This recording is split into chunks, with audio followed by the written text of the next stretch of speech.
Bonjour à tous, désolé pour le retard. On va démarrer du coup la conférence. On a les conférences qui s'enchaînent et du coup il y a un petit peu en retard. On va démarrer. Donc là, l'objectif de l'heure qu'on va passer ensemble, c'est en fait de répondre à une question qui est que beaucoup d'industriels se posent, qui est comment je sais qu'il faut que je fasse une transformation digitale et comment j'y vais, pourquoi j'y vais, quels sont les enjeux, comment je démarre. Et donc, on voulait vous présenter comment est-ce que nous, chez OPO, avec nos partenaires de thèse, de digital, euh, on démarre cette transformation, on amorce cette transformation, et puis à la fois vous présenter cette approche, et puis faire témoigner des industriels qui ont fait ce changement. Donc, on a nous, Charles Louis du groupe Next Team, on aura aussi Loïc Daïdé de Janson Calcul, qui vont nous expliquer comment eux, ils ont amorcé leur transformation vers le digital. Je passe la parole à Sandrine Irigoyen du cabinet Digital sur le travail des de l'industrie. Merci Robin. La connexion n'était pas de très bonne qualité, donc j'espère que vous allez bien à mon tour. Donc je suis ravie d'introduire cette conférence sur la bascule digitale aux côtés d'OPO. Et avant de vous parler des enjeux du digital dans l'industrie, je vais vous présenter rapidement qui nous sommes. Donc, je dirige le cabinet Digital Conseil que j'ai fondé en 2013 sur Bordeaux pour accompagner les entreprises dans la réussite de leur transformation numérique. Et à ce titre, nous avons conçu une méthodologie sur 4 expertises que sont le diagnostic, la conception de stratégies à haute valeur ajoutée, le pilotage en tant qu'assistance à maîtrise d'ouvrage, et nous sommes également organisme de formation. Donc, nous avons le plaisir d'avoir été référencés par la région Nouvelle-Aquitaine sur les marchés de maturité numérique des PME et également sur le programme Usine du Futur aux côtés d'OPO pour la brique stratégie numérique. Et pour ces deux marchés, nous avons conçu une méthodologie spécifique qui permet de diagnostiquer les niveaux de maturité des entreprises et de construire des plans d'action répondant à leurs enjeux. Donc, depuis la création du cabinet, nous avons accompagné une 60aine d'entreprises dans la réussite de leur transformation numérique. Et sur le programme Usine du Futur en vigueur actuellement, nous avons déjà réalisé plus de 80 diagnostics et de plans d'action. Donc, c'est basé sur ce retour d'expérience que je souhaite partager avec vous les principaux enjeux que les industriels peuvent adresser grâce au digital. Avant de commenter les chiffres qui s'affichent sur la présentation, je pense qu'il est important de comprendre que le numérique peut adresser deux typologies d'enjeux. On va avoir des enjeux sur la rentabilité, donc on va véritablement pouvoir mettre en place des structurations de projets qui vont servir directement la rentabilité, la productivité et l'optimisation des processus métiers des entreprises et des industriels. On va également permettre d'automatiser des tâches à faible valeur ajoutée et les collaborateurs sur des tâches à forte valeur ajoutée.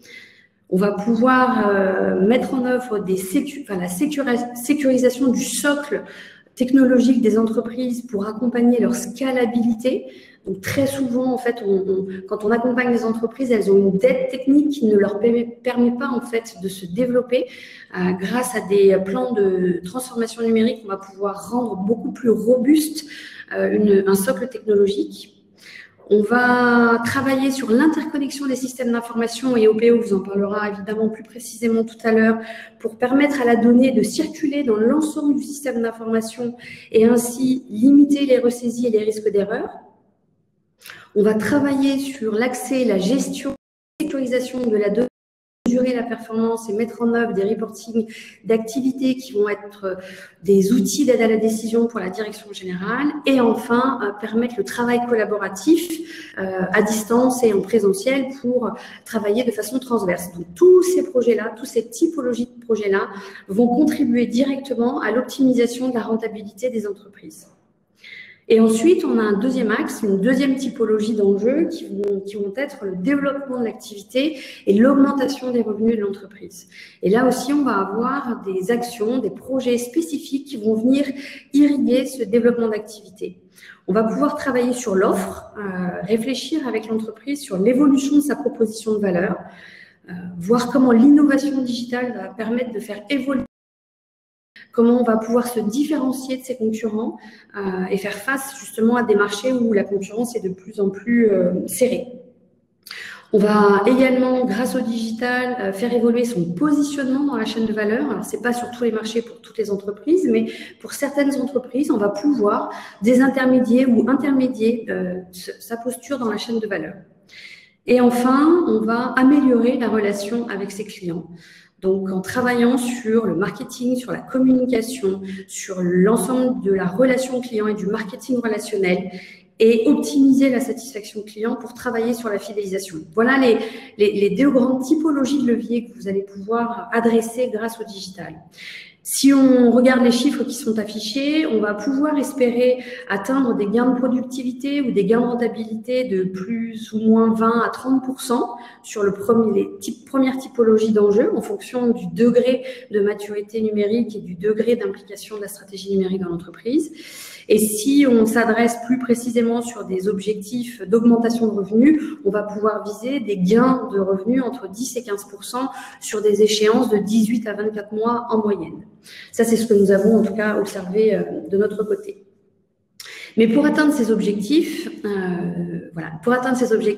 encore faut-il lever les freins. Donc, vous allez probablement vous reconnaître dans les déclarations des dirigeants d'entreprise concernant les freins qui empêchent les entreprises et les industriels à mettre en œuvre une stratégie numérique. 44% d'entre eux disent manquer de temps pour véritablement définir une stratégie numérique et la mettre en œuvre et la déployer. 22% jugent que cette transformation numérique ou cette stratégie digitale est beaucoup trop complexe à mettre en œuvre. 21% déplorent un manque de compétences au sein de leur organisation pour porter cette stratégie digitale, que ce soit d'un point de vue stratégique ou d'un point de vue opérationnel. Et aujourd'hui, 2/3 des entreprises industrielles n'ont pas de stratégie numérique claire, ce qui les empêche en fait d'amorcer une transformation digitale. Et c'est ce qu'on constate régulièrement quand on va à la rencontre des industriels du territoire. Donc, si vous vous reconnaissez déclaration, eh bien, je vous invite à suivre la suite de notre conférence où OPO va nous parler de sa bascule digitale. Je vous retransmets la main. Merci beaucoup, Sandrine. Je vais vous présenter très rapidement ce qu'on fait chez OSS, donc OSS Venture, qui est un startup studio. Mais avant de vous dire le quoi, parlons du pourquoi. Là, vous avez 3 cartes d'indice de fragilité économique. Aujourd'hui, ces cartes, c'est les cartes de là où il y avait des usines avant. C'est la carte aussi de vote, on va dire, un peu particulier. C'est 3 cartes qui disent beaucoup sur ce qui s'est passé depuis 30 ans. L'enjeu central de la revitalisation de ces territoires, c'est d'abord l'industrie. Je vous refais pas les chiffres. Industrie, 80% des exportations, création d'emplois directs et difficilement délocalisables. Cette relocalisation dont tout le monde parle, elle pourra pas se faire versus les pays à bas coût si on est sur le même modèle. C'est-à-dire, si on commence à se battre sur le coût du travail, même si on s'y met, on n'y arrivera pas. Et en fait, quand on regarde qu'est-ce qui est vraiment fondamentalement une possibilité de mettre encore plus d'industrie et d'avoir des industries encore plus compétitives dans les territoires, c'est un changement fondamental, qui est que là où avant l'opérateur, c'est-à-dire la personne qui travaille, était vu plutôt comme une main et le logiciel c'était l'affaire de l'IT, ça prend 18 mois, l'opérateur ça devient un cerveau, c'est-à-dire quelqu'un qui manipule des systèmes complexes et qui tape plus sur un marteau. Le logiciel ça devient l'affaire de tous, c'est-à-dire que c'est un des outils avec lesquels on travaille et ça prend plus de 18 mois, ça se télécharge en 2 jours. Et en fait cette révolution, elle est en cours. Il y a des usines qui ont passé le pas, il y a des usines qui sont en train de passer le pas. Et comme disait Sandrine, c'est en effet difficile et c'est aussi quelque chose qui est créateur d'énormément de valeur. Du coup, quand on dit c'est en 2 jours, c'est tout petit peu plus complexe que ça. Nous, ce qu'on voit dans les usines, essentiellement, c'est ce qu'on appelle des périmètres fonctionnels qui sont entre guillemets pas au bon endroit. Vous avez ici une matrice avec en ordonnée la taille de l'investissement qu'il y a à réaliser. Donc, en haut, c'est très cher, en bas, c'est moins cher. Et sur l'axe horizontal, vous allez avoir, est-ce que c'est le même problème dans toutes les boîtes? Je prends un exemple, la paye. La paye, toutes les boîtes du monde doivent payer. Et si vous êtes sur plusieurs pays, ça va être très compliqué. Si vous avez plusieurs typologies de contrats, ça va être très compliqué. Du coup, vous vous retrouvez tout en haut, tout à droite de la matrice. Ça, c'est le domaine des ERP et des super vendeurs. C'est-à-dire, vous allez continuer à avoir des ERP. Par contre, ces ERP, ils sont en train de réduire de périmètre fonctionnel avec une appropriation de la donnée. Pourquoi ils sont en train de réduire de périmètre fonctionnel? Parce que dès qu'on arrive sur des sujets métiers qui sont un petit peu plus circonscrits en termes de périmètre, vous êtes coincé entre demander un développement spécifique à l'ERP et on sait tous comment ça finit, à savoir ça finit mal, c'est cher, ça prend du temps. Maintenant, vous pouvez avoir des logiciels qui sont très facilement développables et qui sont sur étagère parce que toutes les boîtes ont besoin de gérer leurs compétences, toutes les boîtes ont besoin de gérer leur planification, toutes les boîtes ont de la gestion de performance dans l'industrie. Et du coup, en fait, on assiste à l'explosion de la valeur créée par ce qu'on appelle les software as a service, donc les industry specific software as a service. Ceux qui l'ont le plus compris, c'est les vendeurs de ERP. Tous les vendeurs de ERP sont en train de s'interfacer à l'ensemble de l'écosystème qui est en train de se créer, tout ce qu'on appelle les startups pour les gens qui sont très parisiens. Et en fait, cet écosystème, il est en train de travailler pour créer de la valeur pour vous.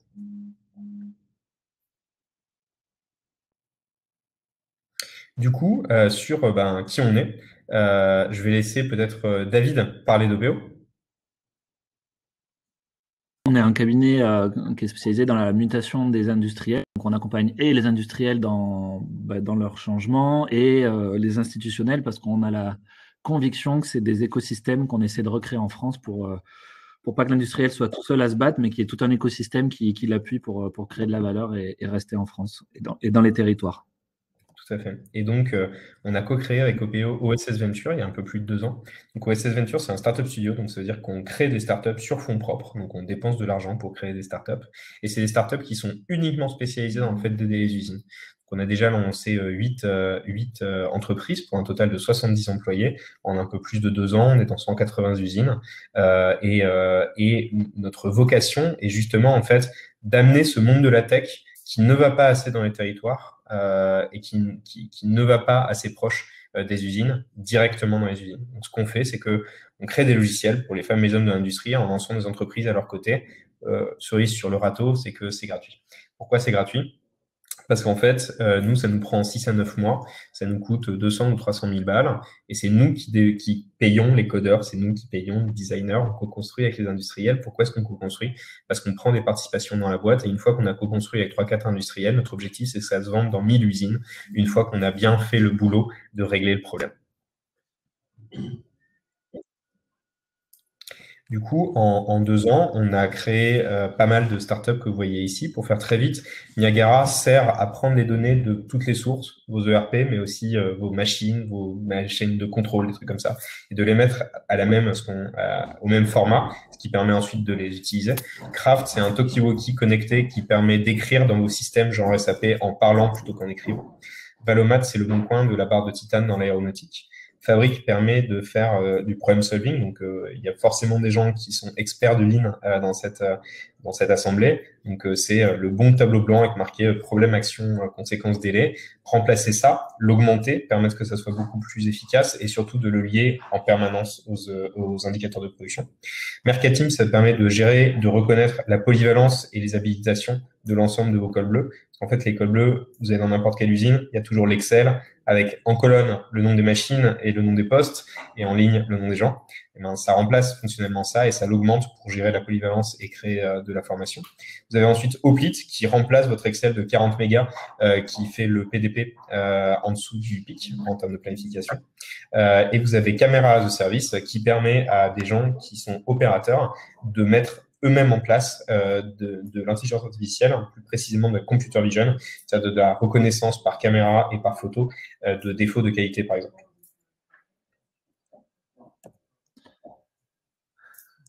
Du coup, si vous avez des questions, n'hésitez pas à les poser dans le fil de discussion. Donc, il y a un fil chat, mais à côté, il y a un fil questions. Donc, vous pouvez poser des questions. On peut vous répondre sans problème au fil de l'eau. N'hésitez pas. Du coup, on va parler de comment on transitionne vers ça, comment on se lance en fait dans cette aventure. Nous, le constat qu'on a fait en mars l'année dernière, quand le Covid est arrivé, c'est qu'en fait, les usines ont été confrontées à 3 problèmes. L'information, il fallait tout retravailler parce que la demande avait changé, évidemment. Et puis, on avait besoin de regarder plus son cash que la renta, en tout cas de revoir tous ses tableaux de bord et surtout de les revoir quasiment tous les jours. Le deuxième point, c'est qu'il fallait réagir à bout très très court, avoir une communication hyper serrée, quotidienne, voire horaire pour certains sites. Et puis, c'était troisième problème, on se retrouvait avec des équipes complètement dispersées. Donc, les fonctions support en télétravail, certains managers, des équipes de prod qui étaient remaniées pour faire de la distanciation. Donc, sur ces 3 problèmes-là, ça a été un mur pour tout le monde parce que ça nécessite énormément d'agilité et notamment sur le digital. Et comme dans l'industrie, on associe souvent le digital à l'ERP, forcément, comme le disait Ronan, c'est pas agile, ça a une certaine utilité évidente qu'on va détailler après, mais par contre, sur tout ce qui est changement d'usage, rapidité d'usage, là on est très souvent planté. Et la bonne nouvelle, c'est qu'aujourd'hui, il y a d'autres usages et c'est de ça qu'on va parler. Donc, l'idée de la bascule, c'est quand on est une entreprise industrielle et qu'on est dans cette vision que le digital, c'est le RP, en fait, c'est de s'ouvrir à un terrain de jeu qui est celui dont parlait Ronan tout à l'heure et qui est beaucoup plus large. Il y a une compréhension à avoir quand même, c'est de se dire, aujourd'hui, le digital, c'est souvent assimilé au logiciel, et notamment à l'ERP, comme je disais, mais pas que. Et on passe parfois, on se dit, tiens, j'ai un ERP ou j'en ai pas, mais je vais mettre un ERP. Puis derrière, je mettrai peut-être un MES, puis peut-être un 3e logiciel sur la gestion des clients. Puis au bout de 4, on s'arrête parce qu'en fait, connecter tous ces logiciels entre eux, c'est super compliqué. Et donc, si on essaie de piloter à la fois l'usage et la donnée par le logiciel, on est obligé de connecter des logiciels entre eux, ce qui est complexe. Le premier truc à comprendre, c'est de se dire, on a besoin surtout aujourd'hui de maîtriser sa donnée, et c'est là-dessus qu'il faut reprendre le pouvoir. On ne peut pas accepter d'avoir de la donnée qui est à l'intérieur des logiciels sans qu'on puisse exploiter. Et ça, c'était le mur qu'on a pris au moment du Covid notamment, mais qu'on avait depuis quelques années en tête. Et l'idée, c'est de se dire, si moi, je suis capable de structurer ma donnée, d'en être le propriétaire et de savoir l'exploiter, alors après, je suis plus détendu sur l'usage et je peux laisser les opérationnels, mes équipes choisir leurs usages. Alors, ce qui va être critique, évidemment, je vais le mettre dans le RP parce que j'ai quand même besoin de cadrer sur la finance, comme le disait Ronan, sur la donnée technique pour les industriels, de cadrer et l'usage et la donnée sur ces processus-là, mais sur tout le reste, compter mes caisses. Quand je suis magasinier, j'ai peut-être pas besoin d'avoir la permission de ma DSI pour compter mes caisses. En revanche, je me dois d'avoir de la donnée propre parce que la donnée, c'est un peu l'or bleu aujourd'hui. Donc, en fait, le message, c'est de se dire on doit passer d'une gouvernance par le logiciel à une gouvernance par la donnée. Et si cette donnée est structurée dans un endroit que je connais, que je maîtrise, alors je peux aller connecter autant de logiciels que je veux parce que la donnée va rester propre et que les utilisateurs, du coup, vont pouvoir faire de l'usage. Donc, l'usage, on en a parlé, c'est la matrice, elle a un format un peu différent. Enfin, c'est la même matrice que tout à l'heure, avec des couleurs et peut-être quand même moins jolies.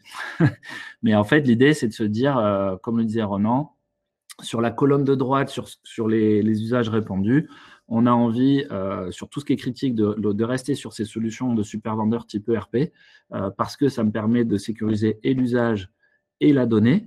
Par contre, sur tout le reste, tous les usages très métiers ou encore plus basiques, comme le Teams qu'on a pris en à peu près 2 semaines, c'est la preuve qu'on peut y arriver. Je pense que tout le monde entier, en 2 semaines, s'est mis à Zoom et Teams, donc ça prouve bien que ce n'est pas compliqué. L'autre point, c'est que tout ce qui est solution SaaS, que ce soit SaaS métier ou SaaS grand public, ça tombe bien, il n'y a pas besoin de beaucoup d'argent parce que c'est par abonnement. Donc, au lieu de faire un gros cycle en V avec un gros investissement pendant 18 mois pour voir ce que ça donne au bout, on a tous vécu des bascules de RP. C'est quand même l'effet que ça donne. Même si ça crée de la valeur, c'est long. On peut avoir d'autres modes qui sont je teste et c'est comme à la maison. On a l'habitude d'avoir des applis sur smartphone à la maison. On prend une appli, on la teste. Si on n'y arrive pas, on change d'appli. Et en fait, c'est ça le SaaS aujourd'hui et c'est ça qu'il faut arriver à déployer dans l'entreprise sans coût supplémentaire. la bonne nouvelle, c'est que je pense que vous n'êtes jamais parti une semaine en formation. Quand vous avez téléchargé une appli sur votre smartphone, vous avez plutôt changé d'appli. Mais c'est ça l'effet, c'est que vous testez et comme c'est fait par des gens de la tech qui réfléchissent usage, le produit est souvent très ergonomique et vous le mettez en place très vite. Donc voilà le terrain de jeu sur tout ce qui est réplicable dans les entreprises, donc du SaaS à l'ERP. Et puis côté gauche, là, sur la colonne, quand on a des besoins spécifiques qui ne sont pas sur étagère en termes de solutions, parce qu'en fait c'est propre à votre entreprise, évidemment ça reste comme toujours du développement interne, ou si vous voulez quelque chose de plus poussé, développement externe. La petite nouveauté, c'est la brique en bas à gauche. C'est qu'on peut quand même, quand on ne sait pas faire du code, on peut générer de la donnée. Je parlais de l'exemple du magasinier qui veut compter ses caisses. Aujourd'hui, on sait prendre des applis où sur son smartphone, on crée un petit formulaire et puis on est capable de compter ses caisses, de générer de la donnée et puis de se débrouiller tout seul. Donc voilà. Évidemment, vous vous rendez compte que il faut arriver sur ce grand terrain de jeu, il faut arriver à jouer un peu partout et on vous encourage à le faire parce qu'en fait, c'est avec peu d'investissement et beaucoup d'impact en termes d'usage. Donc ça, c'est ce qu'on appelle la bascule digitale dont on va parler. Et si on prenait l'exemple d'une entreprise qui a besoin en vertical de connaître sa donnée de son client jusqu'au terrain et de la manipuler très très bien pour maîtriser les décisions, et en horizontal, collaborer hyper bien sur des aspects métiers, de résolution de problèmes, de décilotage d'équipe, là, on va avoir, en termes de solutions, cette image, si on se met à jouer avec la matrice qu'on vient de voir, on va avoir l'ERP qui reste en arrière-plan, qui reste la colonne vertébrale, mais on va réduire son périmètre fonctionnel sur les fonctions cœur et critiques, comme on le disait, comme la finance, comme la donnée technique. Par contre, on va commencer à jouer avec pas mal de choses autour. Donc, il y a une première chose, c'est être capable de manipuler sa donnée. On ne peut plus accepter aujourd'hui, quand on est un industriel, de se demander où est sa donnée ou de demander la permission ou d'investir dans du développement pour juste refaire 3 graphes parce que c'est le besoin du moment. Il faut reprendre la main là-dessus. Donc, c'est avoir sa donnée en propriétaire et être capable, par du Power BI, du tableau online ou du Qlik ou autre, toute solution d'exploitation de la donnée, de faire ses graphes, analyser sa donnée. Et puis, c'est pas que pour les patrons ou patronnes, c'est aussi quand je suis sur le terrain, j'ai envie de savoir informatiquement ce que me donne ce que j'ai en pied de machine. Je peux aussi le faire avec ce qu'on appelle de la BI, donc Business Intelligence, qui est le petit bloc jaune en haut à droite. Voilà. Donc, 1, j'exploite ma donnée. 2, autour de l'ERP, je vais mettre des solutions SaaS que je débloque par abonnement, que je teste sur des besoins très spécifiques. Donc là, on a mis 3 exemples qui étaient très Covid, mais refaire sa charge CAPA en permanence, au pli de fait ça, gérer ses compétences. Alors qu'on est en mode dégradé, qu'on change des équipes tout le temps, c'est Mercatim, Fabric existe aussi. Vous en avez plein d'autres solutions pour connecter vos machines, type track. Voilà, donc il y a énormément de logiciels. Le fait est qu'il faut apprendre simplement à développer l'usage. Et si vous développez l'usage et que vous affranchissez un peu de cette image que le digital, c'est que le RP et c'est que rigide, en fait, vous allez avoir de l'impact très, très vite et puis vous pourrez apprendre à piloter votre donnée. Donc, 1, votre objectif, c'est maîtriser votre donnée et 2, du coup, laisser l'usage se développer à condition de maîtriser cette donnée. Donc, pour le faire, on peut faire ce qui est en gris, une approche que nous, on appelle TechOps, c'est-à-dire une transformation opérationnelle avec du digital, avec de la tech. C'est un diagnostic et ensuite, on teste des choses et on déploie. Mais on peut passer par la fenêtre et plutôt se dire, OK, je vais d'abord développer l'usage, je vais tester sur la matrice de tout à l'heure, je vais mettre du SaaS sur certains besoins, je vais utiliser ma donnée avec de la BI, je vais laisser mes opérationnels faire du digital comme ils le font à la maison. En fait, c'est ça la réalité, c'est qu'à la réalité, tout le monde en fait quasiment à la maison et c'est des usines qui sont à la traîne. Donc, je libère ça. En 4 semaines, je choisis 3-4 briques, je libère l'usage et à la fin, quand je vois un peu la puissance de toutes les possibilités du digital, je me pose la question de comment j'étends ça et comment je gère la donnée pour le faire de manière plus structurée, plus massive. Donc, c'est ça qu'on appelle la bascule digitale et on a des entreprises qui se lancent là-dedans avec évidemment quelques facteurs clés qu'on vous a mis là, mais qui sont qu'en gros, il faut quand même le digital, c'est pas magique si vous n'avez pas de processus costaud derrière.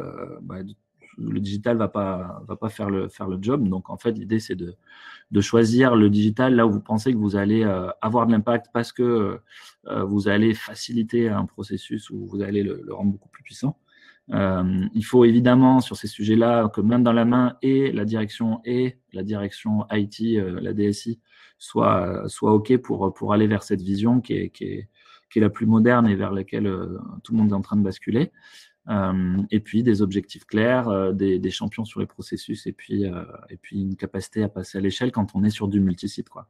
Je fais une petite parenthèse sur le multisite. C'est intéressant de se dire que nous, on a tellement d'entreprises qui sont des grosses PME ou des ETI qui ont plusieurs sites avec plusieurs ERP qui disent mince, je vais devoir mettre le même ERP partout. Bah non, en fait, si vous avez 3 sites avec 3 ERP, 3 sites avec des métiers différents, avec des ERP très métiers, il n'y a aucun problème à extraire la donnée et plutôt toujours avoir cette idée que c'est la donnée qui est importante et du coup, gérer votre donnée, l'amener des différents ERP et surtout, derrière, sur ce qu'on appelle ce lac de données que vous créez et qui va pomper les bonnes données dans les différents système après être hyper agile, quoi.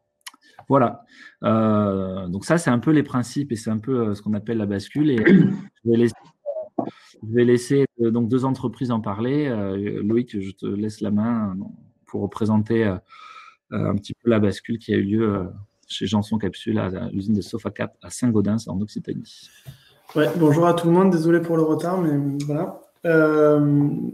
Oui, moi je vais peut-être juste me présenter, c'est pas forcément très long, mais présenter l'entreprise. Donc moi je dirige 2 sociétés d'un groupe de taille moyenne qui fabriquent des capsules de surbouchage pour le vin et les spiritueux, donc avec deux usines, dont une principale, c'est sur celle-là qu'on va s'attarder un peu, qui s'appelle Sofacap, qui fait une dizaine de millions d'euros et qui a connu différentes phases, dont une critique après un déménagement compliqué. Donc, on a réussi à transformer l'entreprise par l'équipe, à faire un changement significatif, mais on a quand même, après avoir fait toutes les choses essentielles, rencontré quand même des limites très claires sur le système d'information. Donc, on est passé par une mutation ERP qui était lourde, mais qui a continué de construire l'équipe. Et puis une fois la bascule sur Sage avalée, on s'est rendu compte qu'en fait, l'agilité qu'on attendait, on était un peu limité par le système d'information et par le traitement des données. Donc, effectivement, on est un peu sensible aux défis et aux projets. Donc, moi, j'étais assez passionné assez vite par ça. On avait fait aussi le recrutement d'un responsable informatique, un système d'information depuis peu, qui nous a conforté dans l'idée qu'on pouvait sauter dans le vide un peu. Enfin, je le dis comme ça parce que pour nous, c'est quand même, on est une usine industrielle dans un tissu industriel très faible, dans une ville éloignée. On a la fibre depuis 2 ans, donc voilà, c'est quand même tous les défis tous les projets sur le digital sont des défis. Mais c'est important d'apporter ce témoignage parce qu'effectivement, le digital, c'est pas que pour les grosses entreprises. Voilà, on en avait besoin et ça a été très rapide. Donc nous, on est passé de cette mutation ERP avec ses limites et un système de pilotage quotidien assez bien structuré, mais qui nécessitait quand même beaucoup d'énergie pour la construction et tenir les rituels aux horaires et tout ça. On a installé donc Fabrique Mercatimé Hoplite sur le site de Saint-Gaudens en commençant par Fabrique et à ma grande surprise, on a mis ça en place assez vite. Les équipes ont été agiles très très rapidement là-dessus. Donc voilà, aujourd'hui on tourne avec ça sans aucune difficulté. C'est notre système de pilotage au quotidien. On est sur un marché qui demande une réactivité énorme, de plus en plus grande sur des embouteilleurs de vin qui ont des commandes qui mettent 1 mois à être confirmées et qui ont besoin d'être embouteillées, expédiées sur des containers la plupart du temps sous quelques jours. Donc effectivement, on a gagné beaucoup d'agilité grâce à l'implantation de ces systèmes. On a compris qu'en fait, la clé de notre amélioration ou de nos résolutions, c'était la communication et c'était la vitesse de communication. Donc voilà, on a gagné du temps aussi sur l'économie de préparation, donc ponctualité, gain sur les équipes et puis traçabilité, suivi, archive. On a une base de données aussi pour les cas futurs. Voilà, on est dans une étape où aujourd'hui, le souhait, c'est d'équiper toutes les usines du groupe. Donc voilà, on a quelques mois de recul, on est ultra satisfait et je pense qu'on saurait difficilement revenir en arrière. Merci. N'hésitez pas à poser des questions sur le fil. Si vous voulez poser. Avec plaisir. Sans problème. C'est gentil. Charles, je te laisse la main sur l'expérience Nextim. Oui, ça marche. Bon, bonjour à tous. Moi, c'est Charles Bouygues. Je suis responsable de la transformation digitale chez Nextim. Nextim, c'est un spécialiste de l'usinage aéronautique. Et voilà, je tenais à remercier OPO et OSS de m'avoir invité pour ce témoignage. Alors, nous, la transfo digitale, on l'a focalisé sur la digitalisation du pilotage de la performance, un peu comme chez Janson Capsule, parce que c'est un des savoir-faire clés pour résoudre ces problèmes et sortir par le haut, notamment dans des phases un petit peu chaotiques comme celles qu'on est en train de vivre dans l'industrie aéronautique. Et ces réunions de pilotage, comme ce que nous montrait Loïc, et comme dans la plupart des usines, c'est des réunions quotidiennes, hebdomadaires, parfois mensuelles, qui permettent de regarder ces indicateurs de performance, prendre des décisions et s'assurer que les décisions qu'on a prises dans les réunions précédentes, elles ont été mises en œuvre. Et en fait, c'est un exercice qui est très, très simple quand on l'explique comme ça, mais qui en fait est très important et dont la qualité dépend grandement de la préparation. Dans la plupart des sites, tout ça est fait sur un tableau Velleda dans l'atelier avec des trucs griffonnés à la main, un Excel.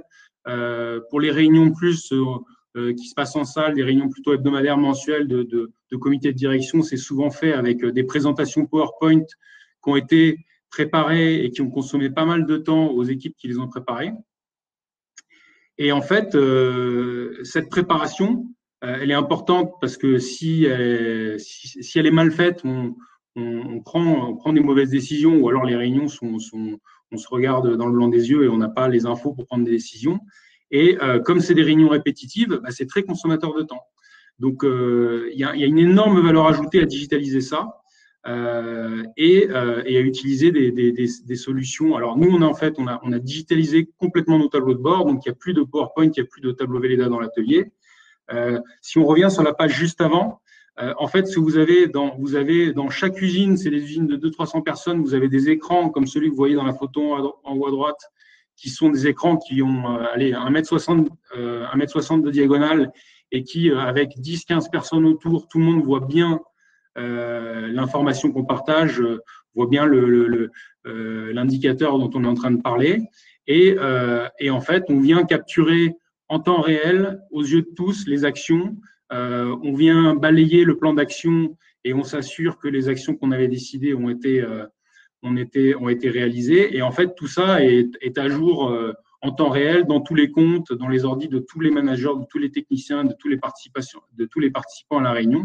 Donc, en fait, on est venu transformer cette préparation fastidieuse et quasiment quotidienne et hebdomadaire en quelque chose qui se fait en automatique. Les indicateurs sont créés automatiquement en allant piocher dans les ERP et les actions sont partageables dans la solution Fabric, une solution d'OSS là qui permet d'avoir aux yeux de tous le plan d'action tout le temps à jour.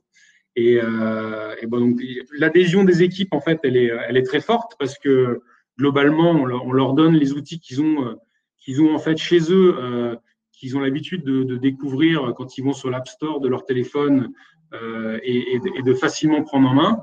On leur donne des bons outils comme ça qui découvrent très rapidement, qui leur rend la vie plus facile.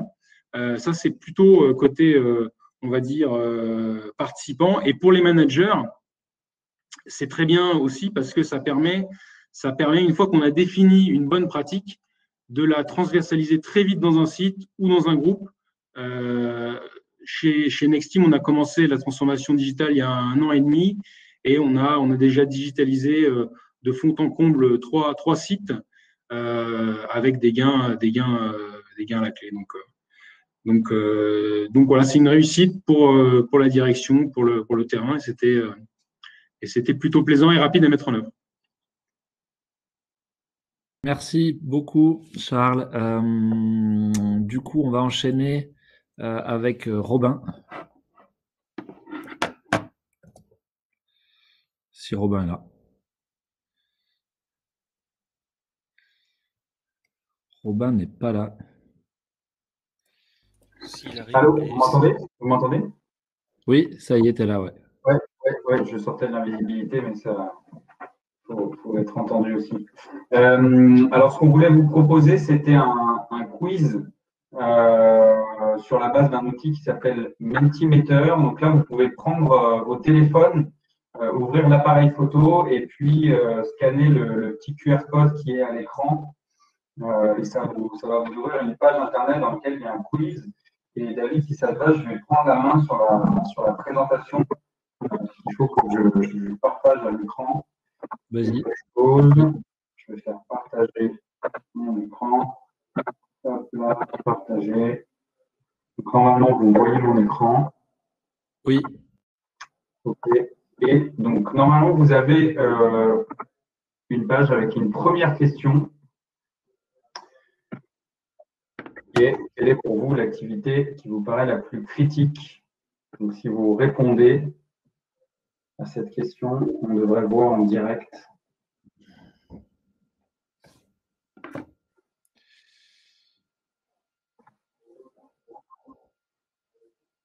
Peut-être remettre le QR code un petit coup si jamais. Non, c'est bon. Okay. Moi, je veux bien, s'il vous plaît, est-ce que vous pourriez remettre le QR code? Oui, je vais remettre le QR code. Il est là. Aujourd'hui, je suis désolé. Okay. Merci. Je laisse encore quelques secondes. Donc, il faut ouvrir votre téléphone, ouvrir l'appareil photo, comme si vous alliez prendre une photo, vous le mettez devant et normalement, ça vous propose d'ouvrir une page sans même prendre la photo. Voilà, ça vous ouvre une liste, vous pouvez remplir. Donc, ça vous propose de choisir quelle est pour vous l'activité par rapport à tous les enjeux là, que vous connaissez dans vos entreprises. Quelles sont les activités qui vous paraissent les plus critiques pour le succès de l'entreprise dans les mois à venir? Puis on a listé un petit peu des solutions digitales qui vont à côté.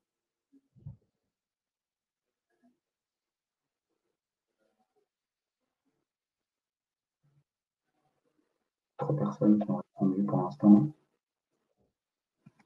Parce que les gens ont besoin qu'on remette le.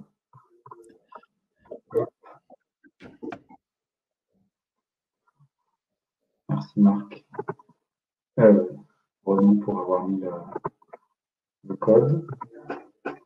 Donc, on n'a que 3 répondants, donc soit on n'a que 3 industriels, soit les gens n'arrivent pas à ouvrir. Ouais.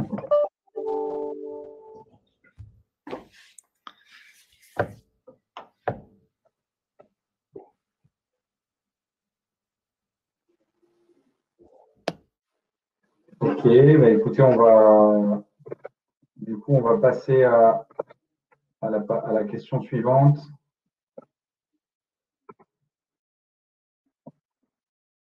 Puis, quelle est l'activité de votre entreprise qui pourrait bénéficier le plus du digital? Donc, voilà, on voit là que les sujets d'activité commerciale et de planification restent quand même importants. Et de gestion des données, c'était un des gros sujets qui a été évoqué à la fois par Ronan et par David, cette question des données. On voit que au final, le digital peut aider sur pas mal de sujets, mais qu'il y a des avis qui sont assez divers. Donc, la question, c'est un peu ce qu'a présenté David, c'est de trouver avant tout le bon sujet, le bon usage, et ensuite d'en déduire le bon outil. Donc, on voit qu'en fait, le digital peut répondre à pas mal de questions. Ok. Merci à tous d'avoir répondu. Je vais le laisser encore quelques instants, mais je pense que tout le monde à peu près a répondu. Puis David, je te redonne la main.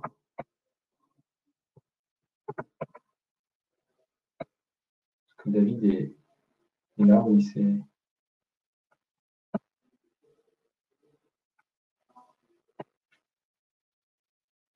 David? Ouais. Est-ce que vous voyez le... Ouais, c'est bon. Super. Parfait. Et du coup, on va parler maintenant de dispositifs logiciels libres innovants. Donc bonjour, je suis Jean-Paul Chiron, je travaille à la région Nouvelle-Aquitaine en tant que chargé de mission logiciel libre au sein de la délégation numérique. Donc je vais vous parler de l'appel à projet logiciel libre innovant qui a été lancé en décembre 2020. Donc un petit élément de contexte, le secteur du logiciel libre, c'est un marché de 5 milliards d'euros en France, avec une croissance annuelle de 9%, sachant que le marché de l'IT en général en France est plutôt de 4%. Donc c'est un secteur en croissance. Bien sûr, il part de plus bas que l'IT normal. Donc on a lancé un objectif, cet appel à projet ayant deux axes en fait.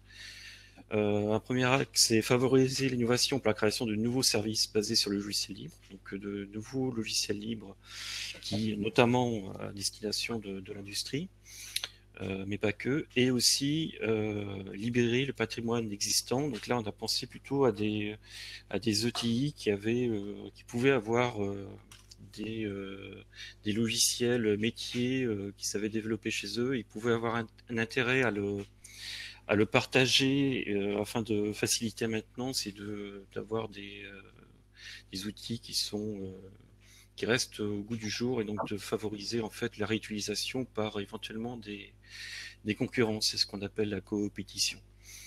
Donc les cibles qui peuvent candidater, c'est les associations, les collectivités et bien sûr les entreprises. Et c'est un AAP, c'est un appel à projet permanent. On peut passer à la slide suivante. Donc comme on parle d'industrie, je vais vous parler de Grégoire, qui est une ETI industrielle de 200 personnes située à Cognac, qui est spécialisée dans la conception et la construction des machines à vendanger. Donc le site de Cognac, c'est là où se conçoit et se font physiquement en fait les machines à vendanger. L'essentiel des intrants sont en Nouvelle-Aquitaine, voire en France. Et ils ont fait un projet collaboratif qui s'appelle ICAB, qui est en fait un simulateur de conduite de machines à vendanger.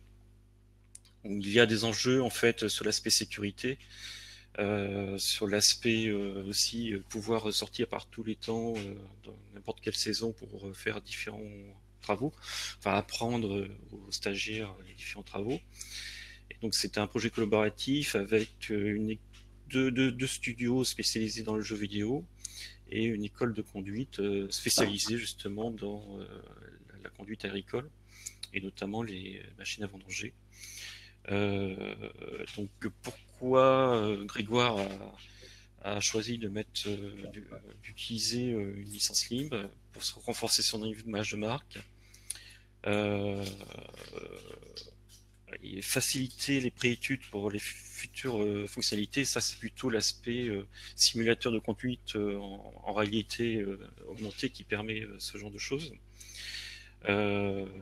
Aussi pour diffuser au maximum d'outils. Là, il n'y a pas, c'est un outil virtuel, donc enfin au moins en partie. Donc on peut diffuser au maximum et donc diffuser son image de marque. Et aussi, dans le cadre d'un projet collaboratif, c'est quand même beaucoup plus facile de partager une propriété intellectuelle en mode open source que en mode classique, on va dire. Et enfin, bon, l'idée aussi, c'était d'avoir un outil pédagogique innovant. C'est-à-dire qu'il fallait que leur machine à vendanger soit utilisée. Voilà.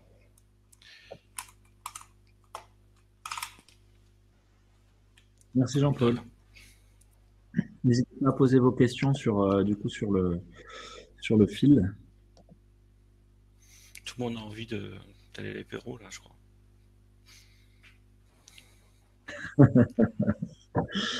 C'est peut-être ça.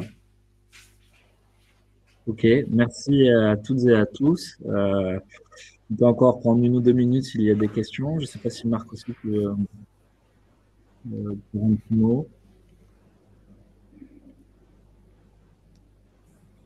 Ok.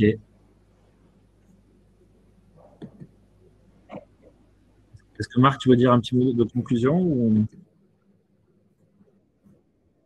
on ne t'entend pas? Ton micro a l'air coupé, Marc. Ok. Est-ce que vous m'entendez là c'est bon. C'est mieux.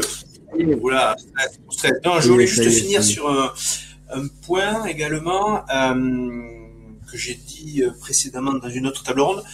Concernant je vois que vous êtes 46 connectés encore. Si vous êtes une entreprise industrielle ou une entreprise de service à l'industrie, que le programme Usine Future vous intéresse, et notamment donc le volet bascule digital que vous avez entendu à l'instant.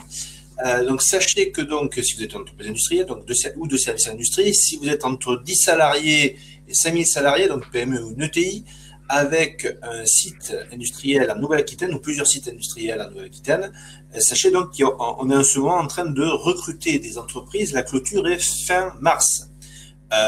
Où trouver le dossier de candidature? Sur le site usinefuture.fr. Je vais tenter de partager mon écran. Bim. Est-ce que vous le voyez? Je l'espère.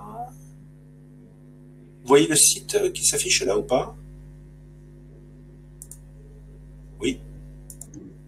Voilà, donc ceci. Donc là, vous voyez le site usinefuture.fr, comment intégrer le réseau. Et voilà, vous allez trouver ici les éléments, les documents concernant l'appel à manifestation intérêt Usine du Futur. Et donc, la fenêtre, la clôture pour candidater, donc fin mars. Et donc, je l'ai partagé sur le chat. Ok. Oui, parce qu'on ne voit pas, Marc, mais c'est dans le chat. Voilà. Merci Jean-Paul. Parfait. Donc voilà, passez effectivement par cette adresse usinefuture.fr, donc intégrer le réseau pour récupérer le dossier de candidature, et finalement l'adresse pour envoyer votre dossier, c'est tout simplement usinedufutur@nouvelle-aquitaine.fr, ou sinon l'adresse email des animateurs de la région Nouvelle-Aquitaine concernant le programme Usine Futur. Alors moi-même, marc.lecouve@nouvelle-aquitaine.fr, ou ainsi que les adresses de Pascal Amé, Florence Rouffaut et Katia Hamet pour les territoires du Limousin, Poitou-Charentes également, ou sinon par le biais des équipes d'OPO ainsi que de Digital, de Sandrine, qui interviennent justement dans les diagnostics Usine du Futur. Nouvelle formule, 3e formule qui a démarré donc depuis novembre 2020, qui s'achèvera en 2022. Voilà. Voilà ce que je pouvais dire rapidement. Merci. Merci beaucoup. Merci Marc. Du coup, il a coupé. Oui. Il est parti à l'apéro tout de suite. Il est parti à l'apéro. C'est très profond. Merci. C'est ça. Merci à tous. On va clôturer. On vous remercie pour l'écoute, d'avoir été présent. Puis n'hésitez pas à aller sur nos sites internet Digital, OPO, pour en savoir plus. Merci à tous. Merci. Voilà. Merci. Au revoir. Au revoir.